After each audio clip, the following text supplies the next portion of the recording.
Good evening and welcome to The Square. Tonight's discussion is a broad one, and we are going to focus on sexual and reproductive health and rights, focusing on accessibility, availability, as well as affordability. Our guests tonight on this conversation, we have with us two guests, and I'll start with our first guest. Dr. Aflodis Kagaba is the Executive Director at HDI Rwanda. Dr. Aflodis, thank you for joining The Square tonight. Thank you so much. We're happy to be here. Great. And I know this is the second time HDI Rwanda is on The Square, so it's a pleasure. We're also joined by Annette Mutiga. Annette is a Gender and Development Specialist. Annette, great to have you on the show. Thank you. My name is Dan Ampisi, host of The Square. I'm joined as always by The Square resident panelists, and I'll start with Brenna Namata. Brenna, great to have you on the show. Thank you, Dana. We're also joined by Charles Herbert. Charles, always a pleasure to have you on The Square. Same here, Diana. How are you? Good.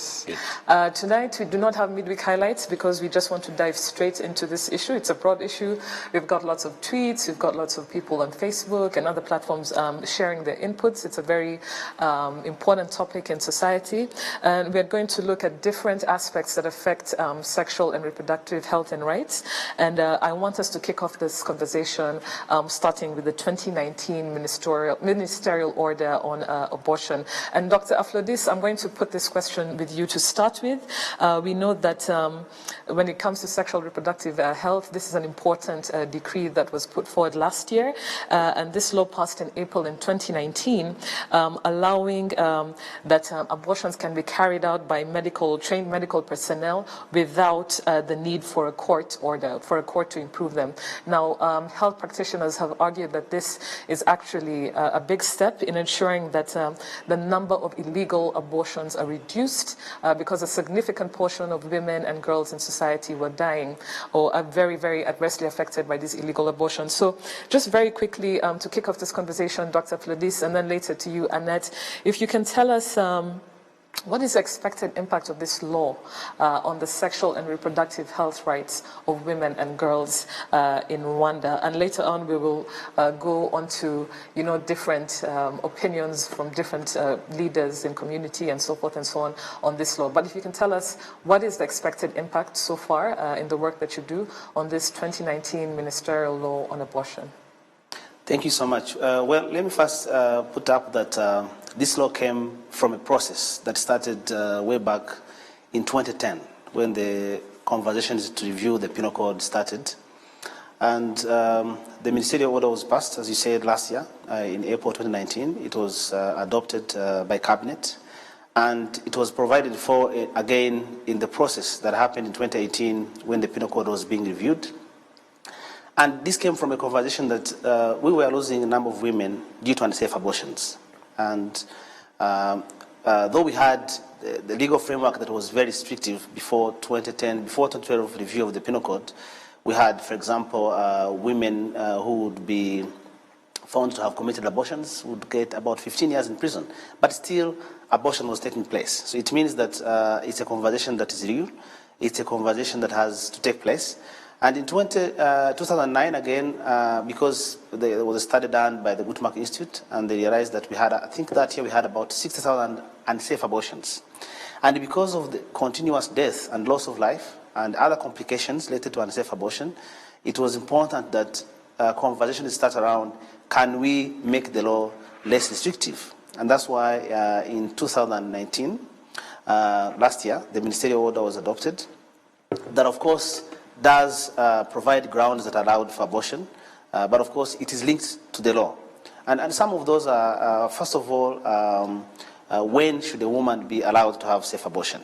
Because if you don't allow the law to be accommodative, women are going to continue to have unsafe abortions, and they're going to have complications. We're going to lose a number of women. So when you look at the current ministerial order, we are very happy that it has taken into consideration that.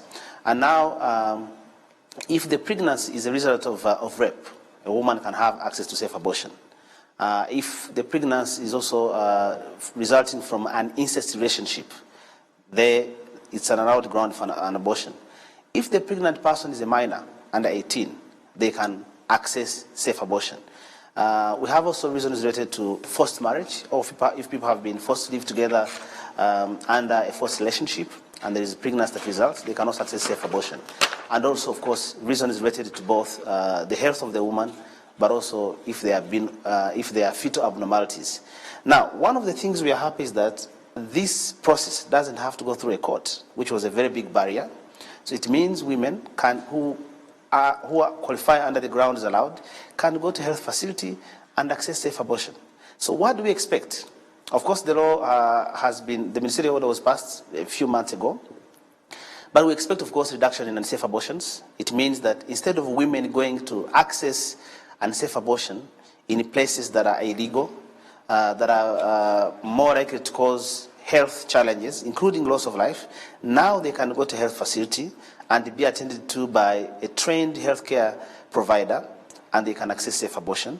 So we'll have reduced loss of maternal mortality linked to unsafe abortion, the complications that are associated as well, the morbidity, the cost of treatment of unsafe abortion. If you look at how many cases are received in different health facilities because of complications related to unsafe abortions, there are a lot. So we expect this ministerial order, if well implemented, to give positive results. And I must highlight that we have already started seeing some of these benefits in terms of women now being able to attend trained and safe health services, which of course will help in terms of reducing all the challenges that I've talked about. And Annette, I would also like to hear your take on this, and also looking at the aspect where, you know, a lot of people who oppose this ministerial decree state that, if anything, this law is going to make youth even more promiscuous than, you know, it is claimed that they are, and, you know, it will promote promiscuity and even more issues to do with sexual and reproductive health rights. What's your take on this, Annette, as someone who's been working in the field for, I think, almost 2 decades as a gender and development specialist? Thank you, Diana. For me, I think I would start from the women's perspective and power. It gives back power to women to be able to be in control of their bodies and what happens to them, and for them to be able to take decisions on when they are ready to give birth or not give birth. And in relation to, and it has come out of a lot of advocacy on the part of women empowerment activists and gender activists, and we appreciate that it has happened. And of course, I don't understand when people talk about increase of promiscuity, because it's just sex, and in reality, youth are already starting sex when they are still young, and we are seeing this through the numbers that are being reported in different studies. And for me, I think different research has also shown that when there's access to information, when there's access to SRHR services, actually teen pregnancy decreases. People are entering into sex when they are informed and when they have services available to them, and therefore the negative consequences are decreased. So promiscuity or no promiscuity, for me, sex is is a natural thing that happens between men and women, boys and girls, and people should do it when they're informed and have services available. Mm-hmm. Thank you. Charles Brenner, I'd like to hear your thoughts on what the good doctor as well as Annette have said. Brenner, I know this is something that is close to your heart. We've discussed this issue on the square, I think, since we began this show 3 years ago, sexual and reproductive health and rights, the rights of girls and women and so forth and so on. The ministerial decree, Order 2019 on abortion, what's your take on it, Brenner?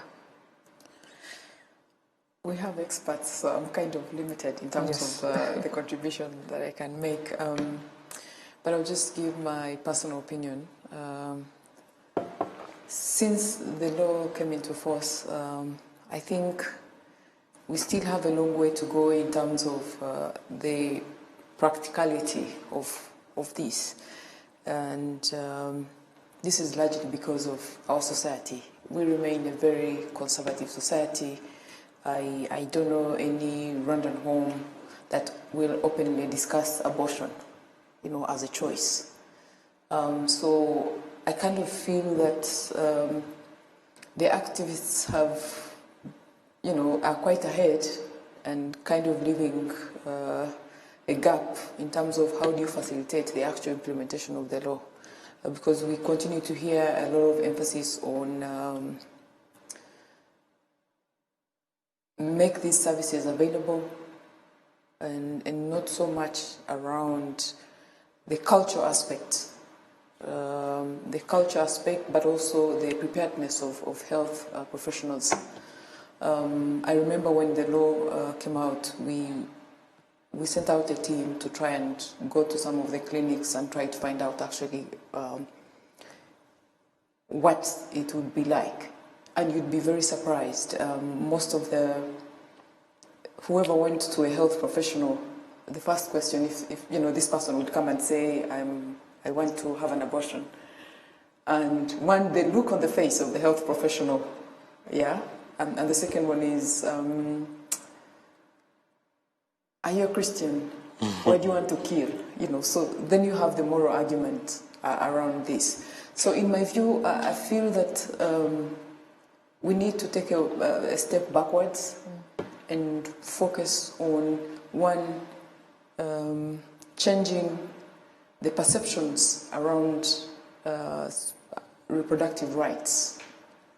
Take it away from moral arguments and look at the science as is.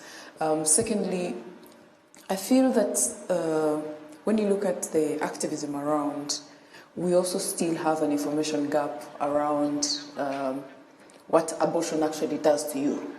It's one thing to push for access, but I think that these women and young girls need information in terms of the impact of abortion. So we're not seeing so much information or campaigns around, yes, you now have access to, to abortion, but this is what the impact is likely to be. Thirdly, and the final on access to information, I always feel that the law, yes, you will need the law, but ultimately the responsibility, especially around reproductive health, goes back to homes, where these people are. And it's a function of so many things, including the economic status around the home. You'll find that the most vulnerable girls come from vulnerable homes. And we'll talk about affordability. Yes. But also, do we have, or are we seeing homes that nurture young girls and women? One, indeed, to have the right to have a say when they want to have sex, but a conversation around how do you have safe sex? And it's not because in Rwandan homes people do not talk about sex per se. We know that... I know you mentioned this sometime back. Yes, there are these cultural aspects that come through, that, young women and girls have to go through around, preparing yourself for the... It's quite inconvenient even for me. So now I feel it's high time that we see parents taking the lead. But this can only happen if we have planned parenthood. If you're a child and you're giving birth to another child, it brings a whole set of problems. So I think we need to do all we can to support efforts around planned parenthood. It has to be planned, and it's not just for young women and girls, but even mature for adults. Parenthood has to be planned, otherwise you have endless issues, not just for the individual, but even for the family. Charles? Today's show is tackling three major topics: sexual reproductiveness, abortion, teenage pregnancies. The root cause of all this thing is one word: sex. Annette she set the ball rolling extremely well. You speak very well, Annette. No wonder you're my wife's namesake. I think that's where it has to start from. We need to demystify sex. If somebody as elite as Bana has a problem discussing it openly, then therein lies a problem. So whether it's with your young sister or with your children, I mean, I am going to shamelessly say this. Last evening I was playing Scrabble with my daughter, and she's only 6 years old. So when she was about to write the word sex, she said, "Daddy, forgive me. I'm going to write a bad word." So she says, "Close your eyes," and then she writes the word, and she scores very highly. But that tells you something. Yeah, it tells me something. But I gave her a big bravo because she had scored highly. I made no attempt, and I'm shameful of this. I made no attempt of demystifying the word, and I think it starts with all of us. And so, where does parenthood begin? And it's at home, at school, and wherever we. So the first action is really demystifying sex. To the parent, when we drop our kids at the daycare centers, creche, nursery school, and so on and so forth, how often are they told that it's just natural to have sex? Or at what age are they told to have sex of that matter? And I think it's the likes of Dr. Affordability and his organization who should be at the forefront of this, to drive an agenda of really demystifying sex. Diana, yes, yeah. Absolutely, we do need to demystify sex. And thank you very much, Dr. Flodis and Annette, on just shedding some light on the this ministerial order on abortion. Before we go to the next topic, which is to do with accessibility and affordability of some of these services in sexual reproductive health. And here I'm talking about information, I'm talking about contraceptives. I just want us to still, just before we move to the next topic, and Flodis, if you could tell us, what is the awareness of people, of women and girls in communities, and men as well, when it comes to these provisions in the law regarding abortion under this new ministerial order? Because I know HDI has been going into communities and trying to spread the word, but if you can tell us, what is the uptake on people's awareness of these options that they may have, these options that can save their lives and prevent so much hardship in the future? Yeah, thank you so much, Diana. I think the information access, we still have challenges, but we've had a lot of progress over the last 10 years. Even on stigma.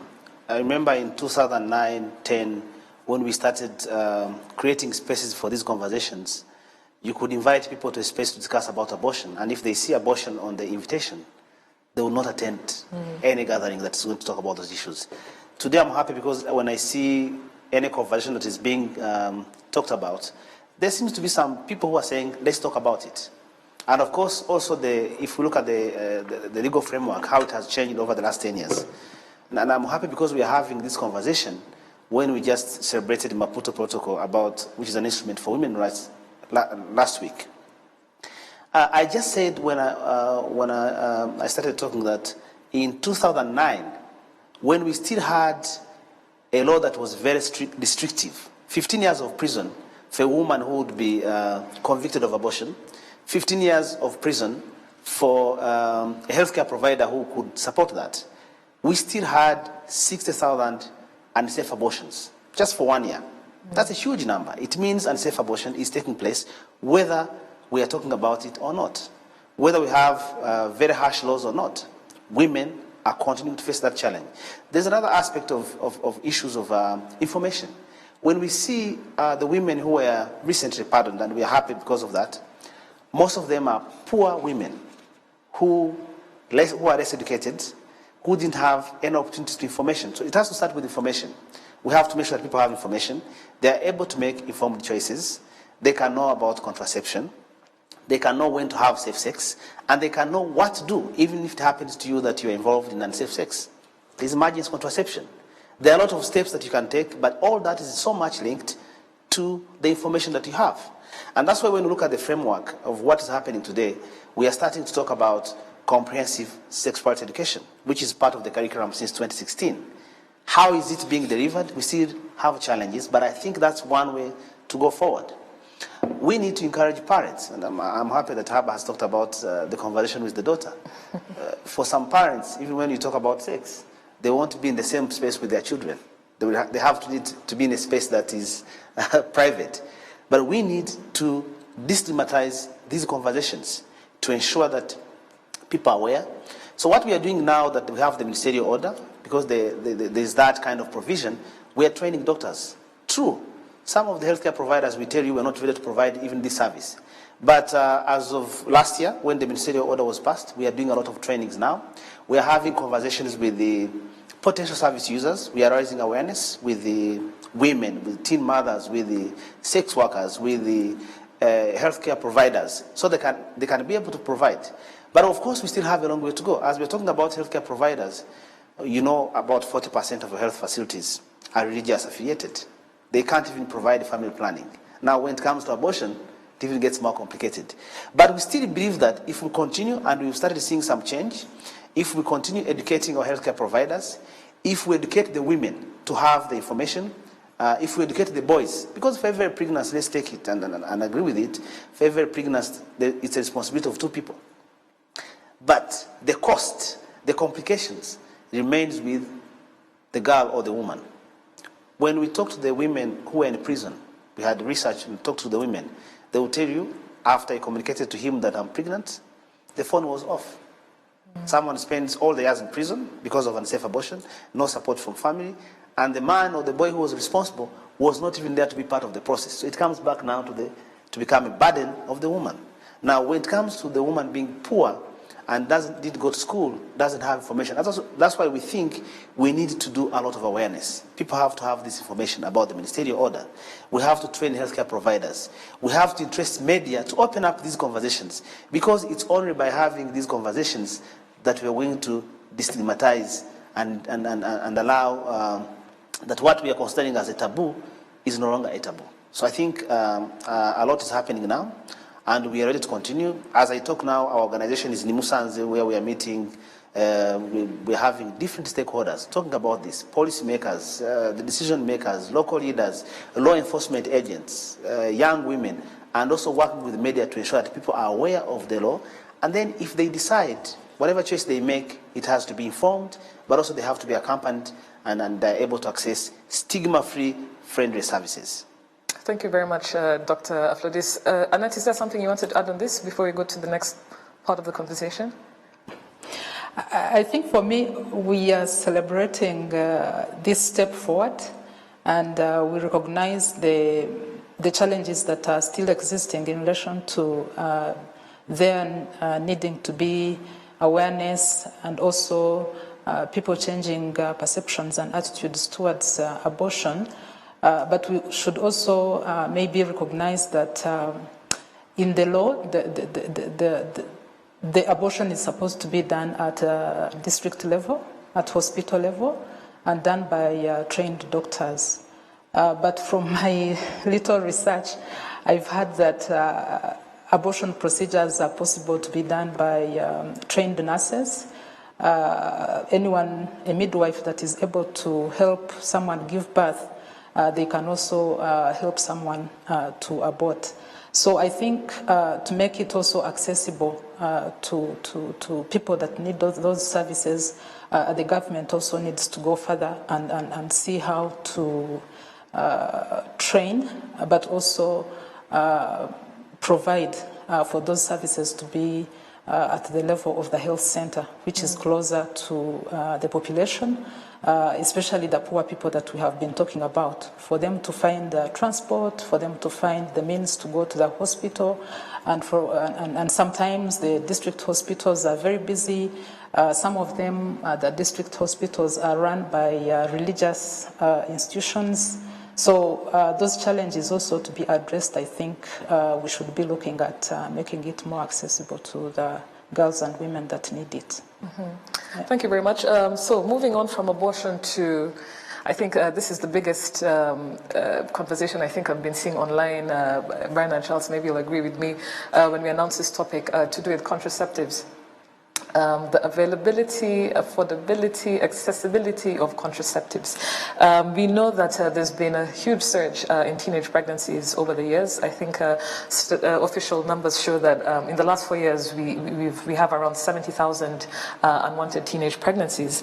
And just to start off, and I'll start with you again, Annette, based on your field and also from your perspective as a woman and a gender and development specialist, how can we, or rather, let me rephrase the question as the availability and accessibility of and affordability of contraceptives, is this one way, in your opinion, you think can stem the tide of this endemic, this widespread endemic of unwanted teenage pregnancies? And what recommendations in this regard do you have for policymakers, for communities, as well as also, heads of families? There are many challenges in relation to accessibility. One of them would be the continued myths and misconceptions around the effects of contraceptives, which don't support sustaining even people when they've decided to uptake. So, and it's stemming from poor services sometimes. People are not given time to be able to express the different effects that are coming out of contraceptions that they have started, for them to receive advice, for them to be able to access alternatives that can help them deal with the effects that are coming out of that. So the myths and misconceptions continue to be seen by women in the community, and it discourages the accessibility. And recently, I've seen some social media activists and I think mainstream media talking about the cost of the morning after pill, which is like triple or quadruple the price within the region, and even the price that the pharmacies are supplied at. And you wonder, as a woman or a girl or a Rwandan in Rwanda, what is happening? Like, how does it happen that someone can triple a price of a commodity that women need to make informed choices, to deal with issues that might come out of an unwanted pregnancy? And we continue to complain that teen pregnancies are increasing, and at the same time, there are these hindrances that are stopping people from accessing available services. So I would call upon the regulatory institution that looks at availability of these services to be able to set reasonable prices that people can afford, especially the poor Rwandan at the community level, to be able to access services that can help with that. The other thing also that we have seen in relation to accessibility is around some of the sexual and reproductive health services not being included in insurance. And then you have to pay out of pocket directly for the services that you receive. This hinders, of course, we have seen from the mutual health insurance fund that helps all Rwandans to access health, and it has really quite improved access to health services. So if some services are not insured, and they are not included, and you're supposed to pay out of pocket directly, means you're paying a lot of money at the same time. It means some people will hesitate to request for such services, and that is not good for us when we are saying we want to improve maternal health, we want to look at birth control and population growth, and look at addressing poverty issues that come out of having big families and people that we are not able to look after. The other thing is also around religion and the culture and social norms that you have pointed out. This is a huge problem, and I think it's affecting most of the gender and women empowerment issues that we continue to see. And sexual and reproductive health is not left behind in this area.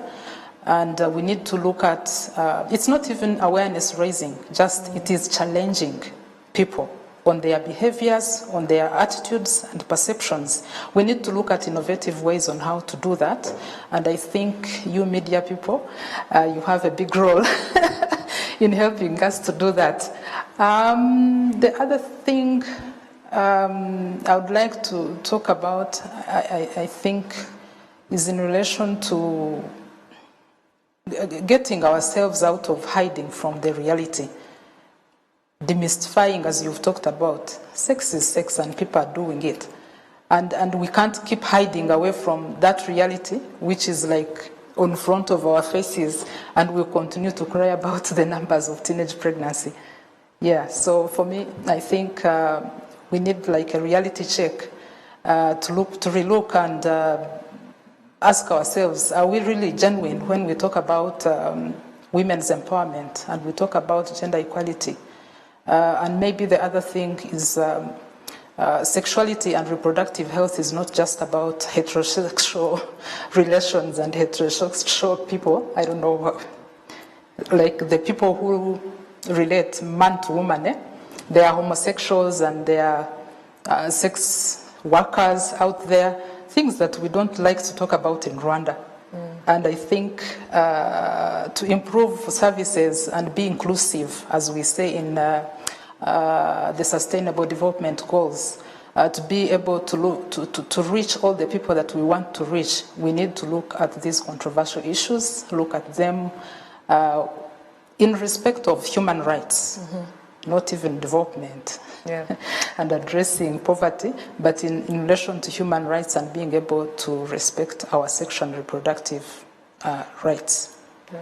Thank you. That is a very insightful answer, very loaded and very valid comments. Thank you. I think we'll need part 2 of this conversation just based on your response. And Dr. Kagaba, same question to you, your opinion on what Annette very succinctly and put forward very well.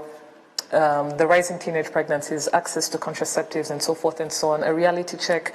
What is HDI Rwanda doing in this regard? What's your opinion on recommendations to families, to policymakers and community leaders? If you could please just briefly share with us. Yeah, I think Annette has done a very good job. I'll just add a few things. One, teenage pregnancy is happening. I mean, if you see the numbers, if you look at the numbers from every district, last week we were in Igatsibo, the other week we were in Nyagatare. The numbers are quite alarming. But I'm very happy that at least we are having that conversation again, because we have always had teenage pregnancies. The fact that people are discussing about it, for me, is a step we have taken to say this shouldn't be happening. Now, there are a number of reasons. One, of course, is lack of access to information on what should be done in this kind of situation. I have seen conversations that are taking place. We are mainly focusing on the culprits, the men who are responsible, or the boys. And sometimes we are assuming that if we take the criminal option of taking them to prison, it should be one of the options. But the other option is access to services. And we still have 2 major challenges around that. One is spaces where these teenagers can access friendly services without being judged. Without meeting their aunts and mothers in the same environment, who are going to judge them, who don't believe that they are sexually active in the first place, and now they want to access either family planning. So we need to ensure that we have friendly spaces, youth corners, where young people can access services. The other challenge is still around the legal framework. Today, teens who need services, all children who are under 18, are still required to be accompanied by their parents for parental approval. Now, if you have malaria, it's much easier. You're going to have your mother accompany you or your dad. But if you want to go to a health facility to access a family planning method, I don't think you're going to get, very few young people are going to get the approval of their parents. And we think that law has to change as well, so that depending on the understanding that the healthcare provider finds with the minor, can be able to give them services without subjecting them to parental approval. Because we know from evidence, young people are sexually active, and we need to allow them to access services that are friendly. In terms of contraceptives, I still believe that, again, knowledge matters here. If you have information about emergency contraceptive, you are likely to use it as one of the options to stop the intended pregnancy. As we said, it starts with sex. The numbers we are seeing of teen mothers or teenage pregnancies, they are those who take the pregnancy up the end and they have babies, and we are calling them teenage mothers.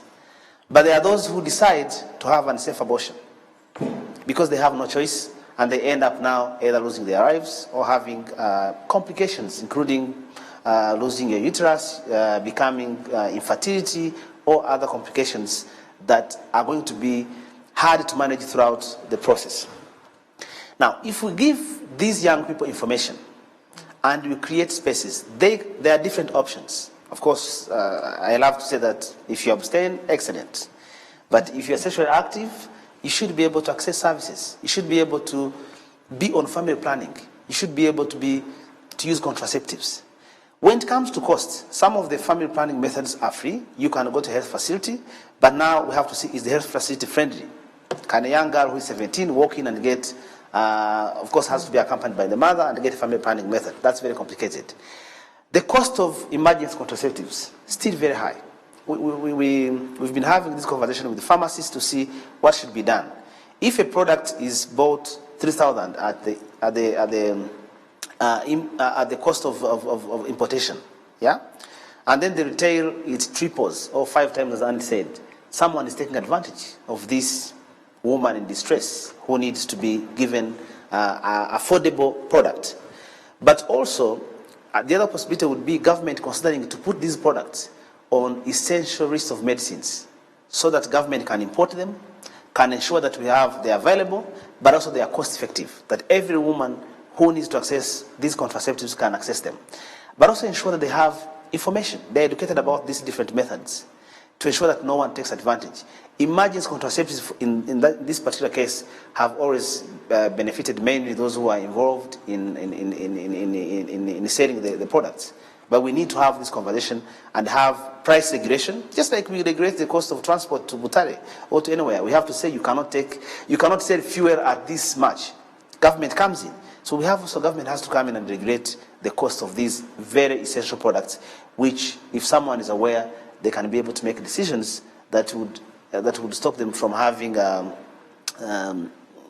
life-threatening decisions, including unsafe abortion. When you talk to these teenage mothers and you ask them the experience, what happens after becoming a teenage mother? Some of them are being rejected by their families.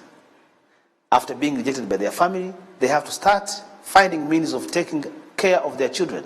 They are becoming sex workers. And by the time we realize they have 3 children, 4 from different fathers, and we are looking at HIV, the risk they are taking to be able to take care of their families, and then you were talking about 45% HIV prevalence among female sex workers. So all these issues are very connected, and that's why it's important that we really provide accurate information to allow informed decision making, make sure that those who decide to be sexually active can access services and accompanied and be given services that are stigma-free. So it's really a very big connected issue that we need really to come in. And I'm happy because at least we are taking some steps. There's a lot that needs to be done. But if I see how far we have moved in the last 10 years, a lot has happened. HDI has contributed to this. Government, concerned ministries, and a number of other NGOs. And we are continuing to ensure that the realization of sexual and reproductive health rights becomes a reality. And I want to thank you as well for opening up and continuing to have these conversations here. Thank you very much, Dr. Aflodis and Annette. I want us to go to the next part of the conversation to do with engaging men and boys in this conversation. But before I do, Charles, is there something you wanted to say? Yes, I wanted you to engage me. You see, whether you like it or not, 13-year-olds are sleeping with 14-year-olds. As Annette was saying, reality is that school-going children are sleeping with one another. The way it affects a girl is not the way it affects a boy, and that's a fact we're not going to run away from. Whether you like it or not, aunties are sleeping with their nephews, nephews are sleeping with their aunties, uncles are sleeping with their nieces, 30-year-olds are sleeping with 4 different married men. We are in a situation that, whether you call it sin or you call it lifestyle, that is subject to semantics, but it is happening. And as Dr. Kagawa was saying, even if you criminalize it, it is not going to go away. Even if you say it is very anti-Bible and you have 47 verses that talk about it, it's not going to take away the fact. So, if we have woken up today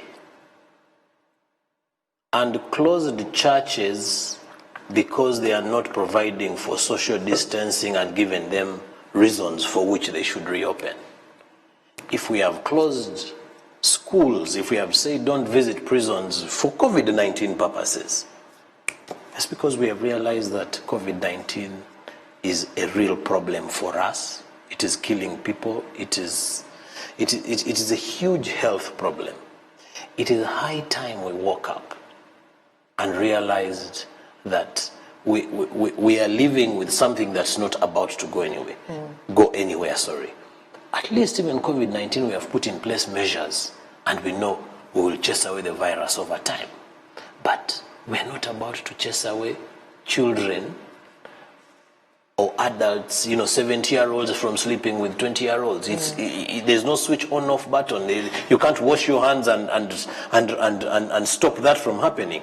So why wouldn't we wake up in the morning and say, when the schools reopen, in every secondary school toilet or dormitory, there must be condoms, and so on and so forth. And when you go to a church, the same way they say, may the grace of our Lord Jesus Christ and blah blah blah blah blah, the send-off prayer. Why don't we send this message? Because we are living with it and it's not about to go anywhere. So we have to be extremely candid about this. And deliberate. Yes. We go to, you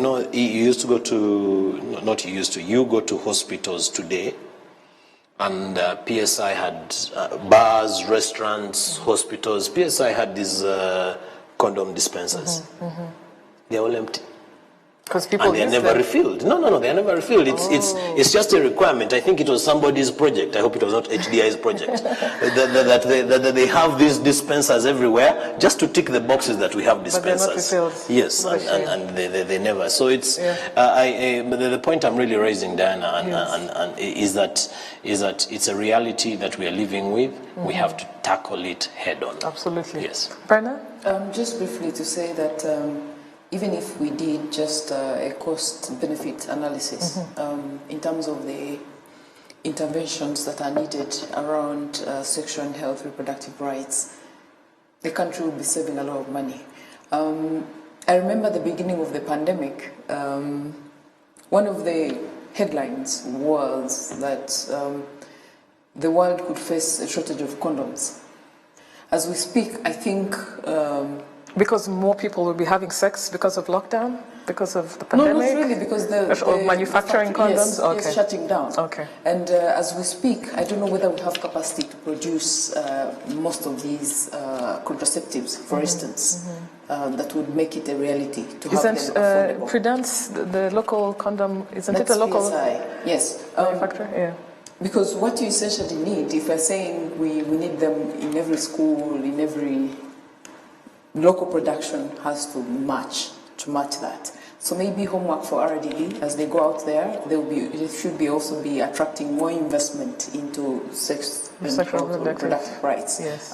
Because part of addressing access is not just policy, but also having investments that make these services available and affordable. Secondly, if we look at the cost the country has to bear when you have a teenage pregnancy per head.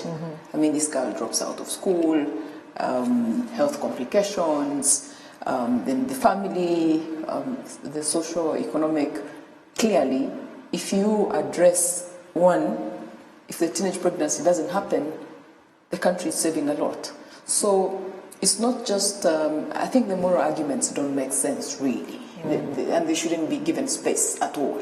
We need to deal with the facts, the science is there, and there are more economic arguments even around this beyond, because sometimes it feels like this is just activists who want people to have sex, you know, and we miss the point that if people are having unprotected sex, unplanned pregnancy, the cost is long-term on the country. It's actually generational. Yes, it's generational. Because typically what you will have, like they've mentioned, most of these teenage pregnancies are already from vulnerable homes. So you have a vicious cycle of poverty. Exactly. You know, and so to address that, you simply need to address the problem from the cause.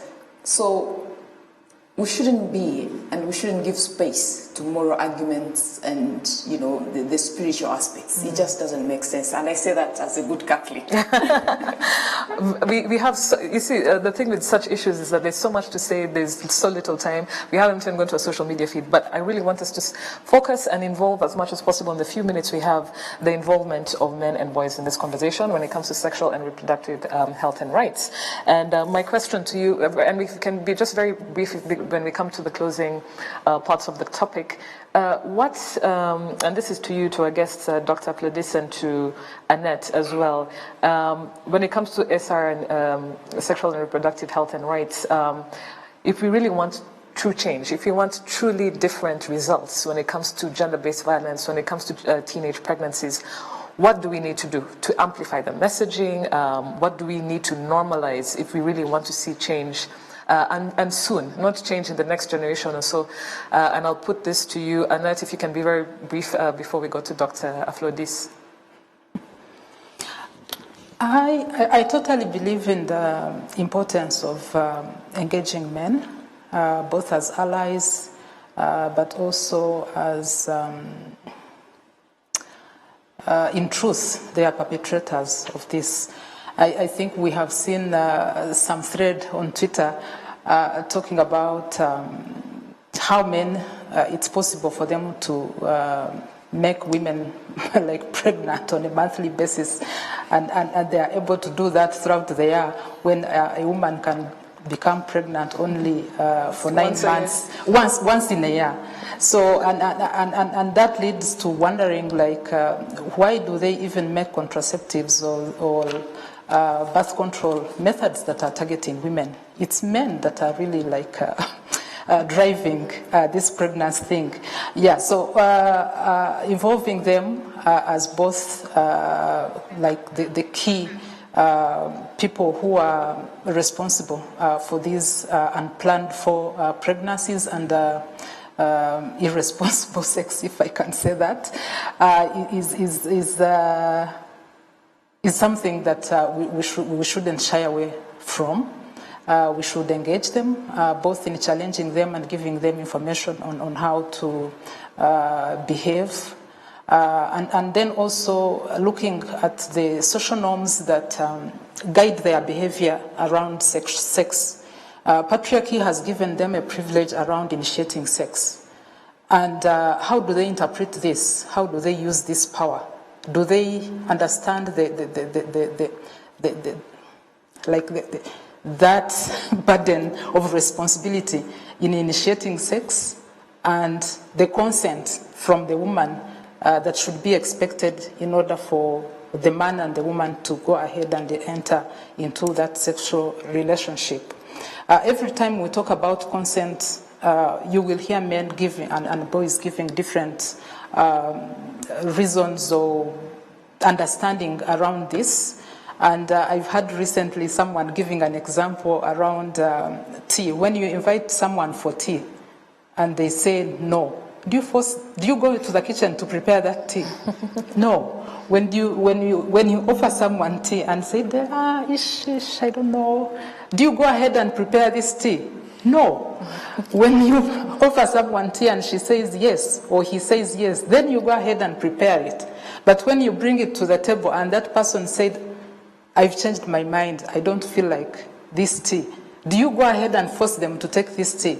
So some of these examples that can really like help people understand when we are talking about consent to sex, I think should be used to help people understand that even when we are in bed and I've been with you throughout, but 5 minutes to you doing the deed, and I say no, that you should respect that no. Yeah. It is a no. It is a no. Yes, and it doesn't have to be like a verbal no. Even body language, interpret that and go with what it is telling you, because that's where niho ruzinji abanyarwanda niko bavuga ngira ngo. So I think we need to engage our community, especially men and boys, to understand from a young age that consent is very important to be given by a woman. You don't have to first give her alcohol for her to be easy, and then you say, she said yes, you know. So all these conversations that we need to have, starting with parents. How do you have a conversation with your boy, with your son, to teach him about consent?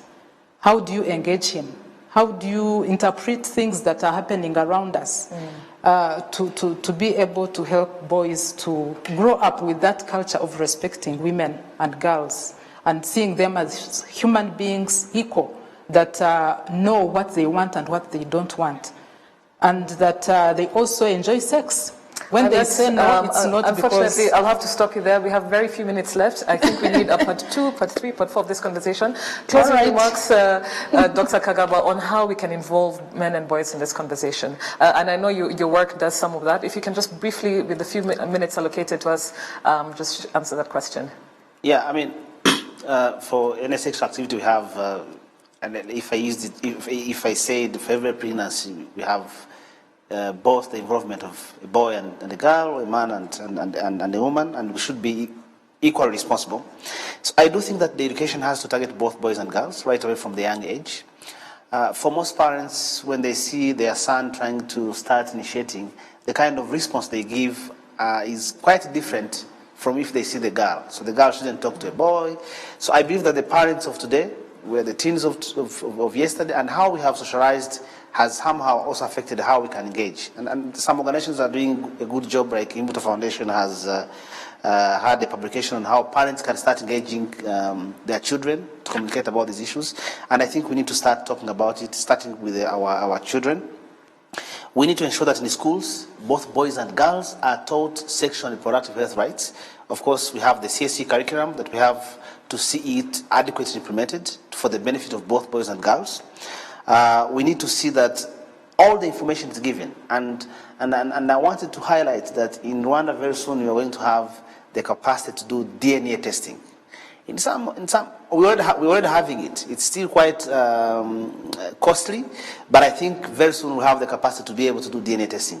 In some of the countries, you don't just have a sexual activity and you run away, because if a child comes out, you're going to be responsible. They will come to the square if you have a salary and talk to your employer and then say half of the salary goes to child support. Immediately, you don't even have to negotiate. Yeah. So I believe that there's a lot of responsibility on behalf of boys and men who have that enjoyment of sexual activity, and all the responsibility now stays with the woman. If it comes to unsafe abortion, if it comes to child support, so we still have to see that one change. So I believe that changing boys, looking at positive masculinity is very, very crucial. We have seen that also some of these young girls who have had children and they are being chased, we are seeing fathers becoming more unfriendly. They're the ones who take that responsibility to not even accept what has happened. And I think that has to change. And most of the time, they're the economic, they're the ones who have the economic power, who can support families. And so we need to see boys and men change toward supporting this, because it's an equal responsibility, and we have to take equal measures to ensure that no one becomes a victim of the social, cultural constructs that they are not really part of. Thank you. Thank you very much, Dr. Fladis. Thank you very much to Annette, Charles, Werner. We have no time. Is there maybe just something brief you'd like to say? But really, we have no time. Just a random comment to what Annette just said around the patriarchal society that we have, that makes the man at the forefront of the begging, for lack of a better word. I think parents, teachers, everyone have the responsibility to train especially the boys on how to ask, again in relation to begging. I think that's where it really begins, that it's not a right. Yeah. Very quickly. Absolutely. I think when she says no, she says no. Just don't bother. Yeah. Thank you very much again to our guests. Very meaty conversation. I'm very sorry we didn't have time to read the social media, our social media feed, just because we really wanted to give as much weight as possible to our guest panelists, who are really dedicated, passionate experts in this field of sexual and health reproductive rights. Thank you very much to viewers, to our guests, to Berna, Charles, Rest, and panelists. Thank you very much. Keep the conversation going. Thank you to our partners, Uzi Collections, as well as Bourbon Coffee. And to our viewers, thank you as always for tuning in. Have a good night and see you again next week.